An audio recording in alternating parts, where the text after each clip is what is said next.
So here we are, episode 21, the full thyroid blueprint, testing, timing, treatment and beyond. So you've had your thyroid tested, maybe you've even been put on medication, but deep down you know something's still not right. What if your thyroid journey has only just begun? Today I'm pulling back the curtain on what comprehensive root cause thyroid healing actually looks like, not just symptom suppression. Welcome to the final episode in this special thyroid series of Beyond the Prescription. I'm Dr. Alison Grimston, GP, functional medicine doctor and head of women's health here at Dr. Finley's private practice. Over the last 9 episodes, we've explored why many people still feel awful on levothyroxine, how nutrient deficiencies and poor conversion block progress, the thyroid gut immune axis, and how thyroid imbalance affects mood, periods, and emotional resilience. Today we're tying it all together into a full roadmap.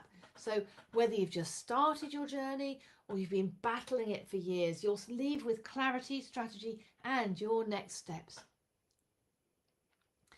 So firstly, let's talk about what a real thyroid workup looks like. Let's start by asking a question I hear almost weekly in clinic. I've had my thyroid tested, so why do I still feel awful?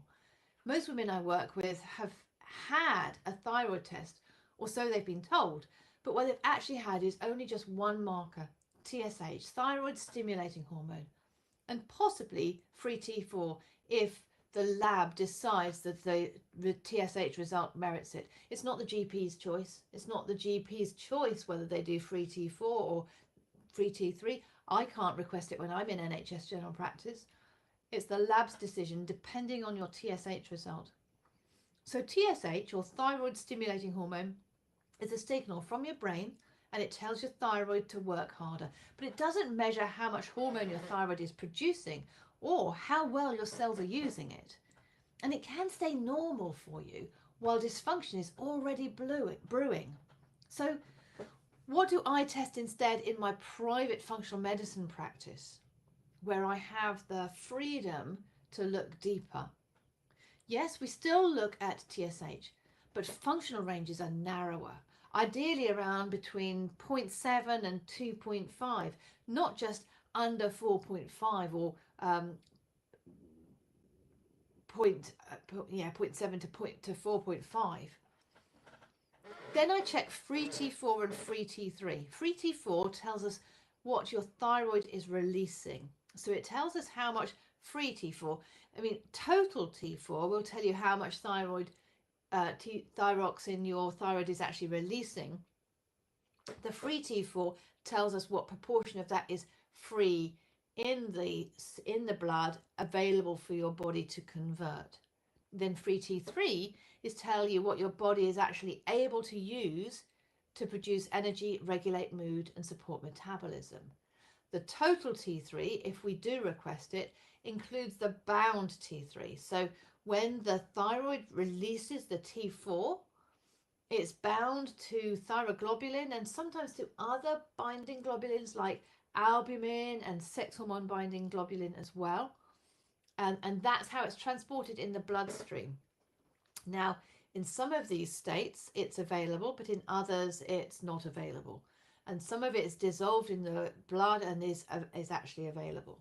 So free T3 is what your body is actually able to use to produce energy, regulate mood and support metabolism. And the T4 is converted to T3 in almost every cell in the body. All of these cells have your T4 receptors.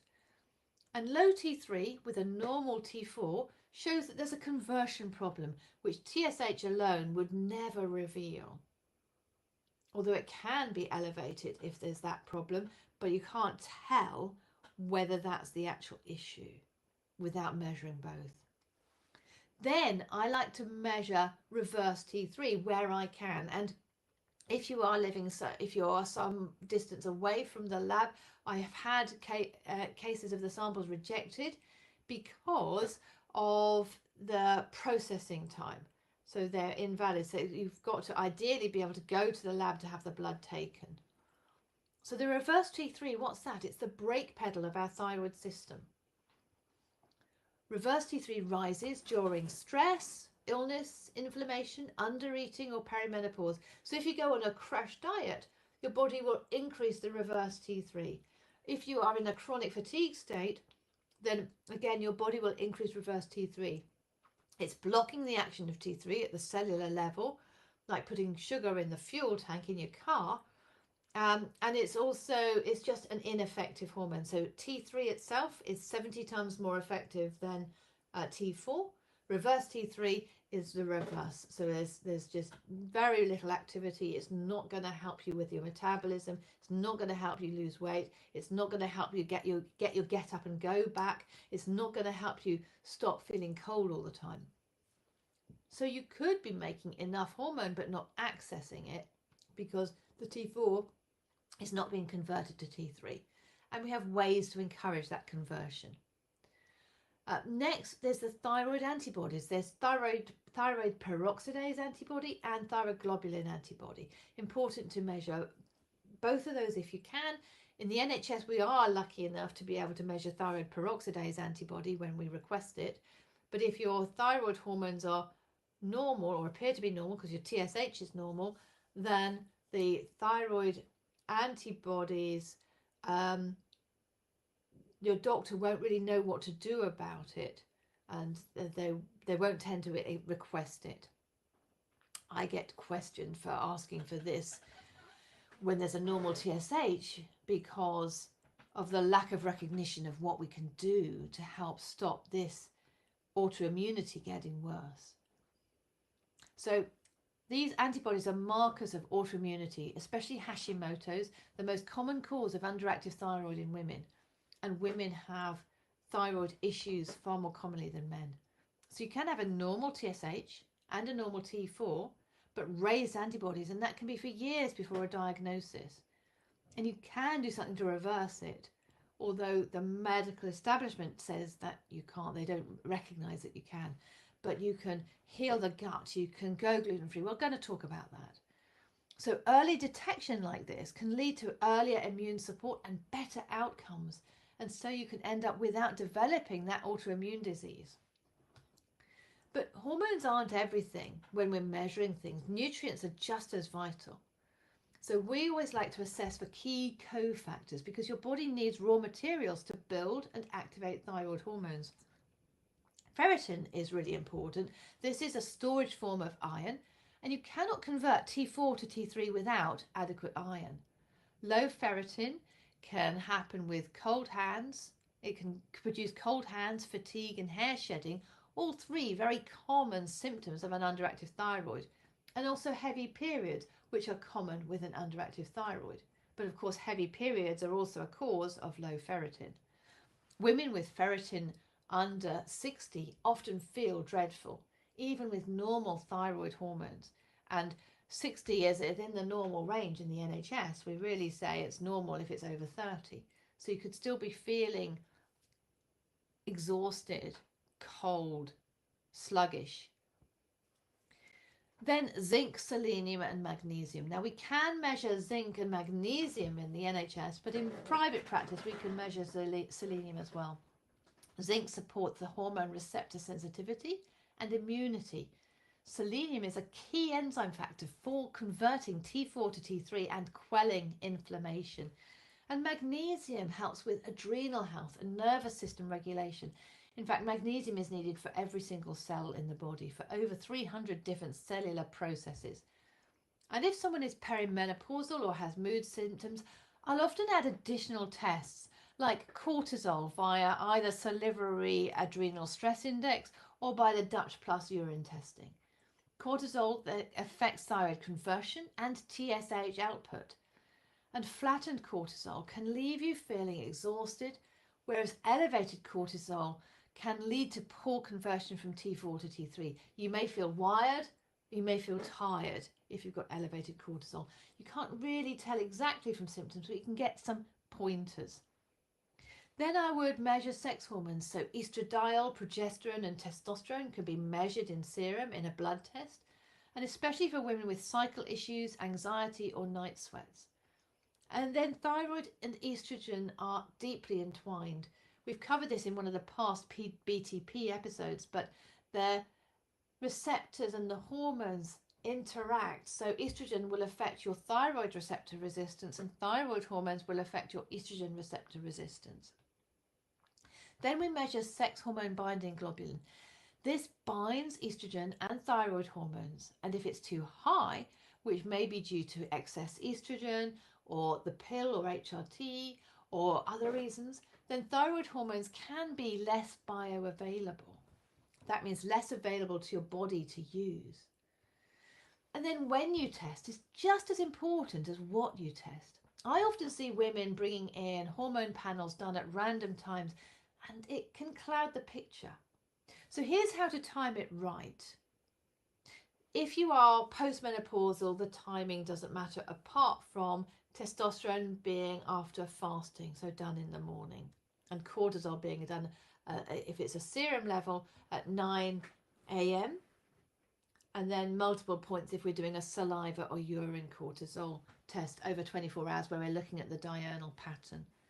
Now, progesterone really needs to be taken in the mid-luteal phase of your menstrual cycle, around day 21 in a 28-day cycle, so I say 19 to 22, but it needs to be in that period for us to catch the surge in progesterone that happens just before your periods.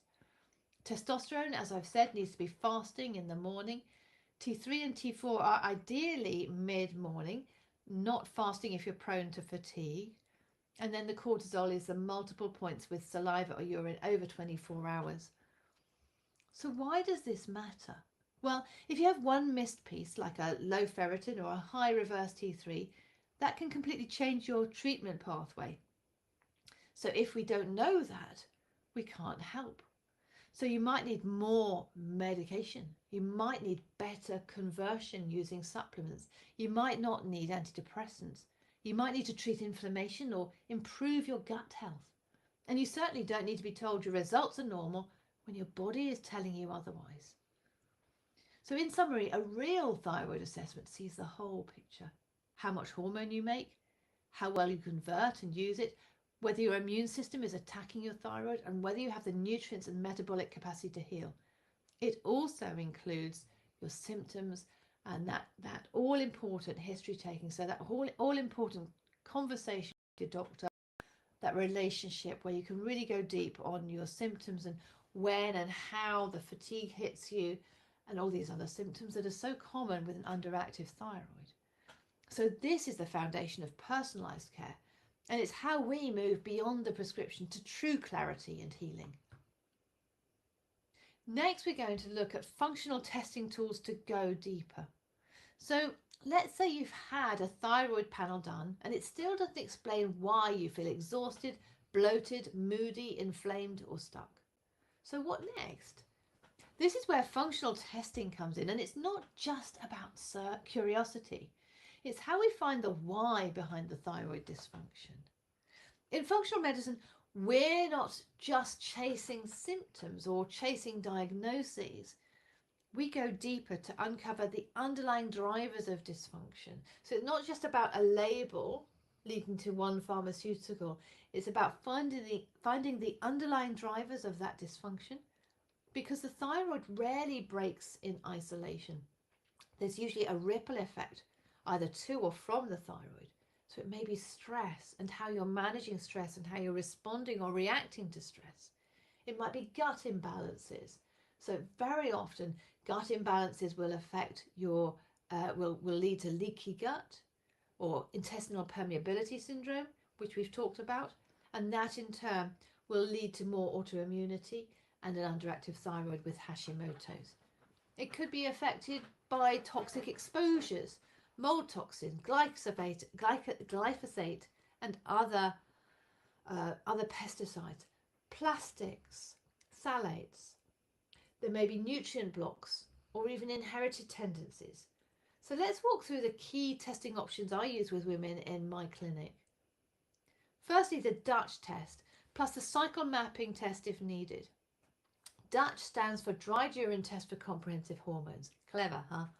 This is one of my go-to tools for understanding cortisol rhythm across the day, not just with a single serum snapshot, total cortisol production versus available cortisol, estrogen, progesterone and testosterone levels and their metabolites and the balance between them, estrogen detox pathways, especially phase 1 versus phase 2 metabolism, and whether we're detoxing in a direction that increases or reduces our risk of breast cancer.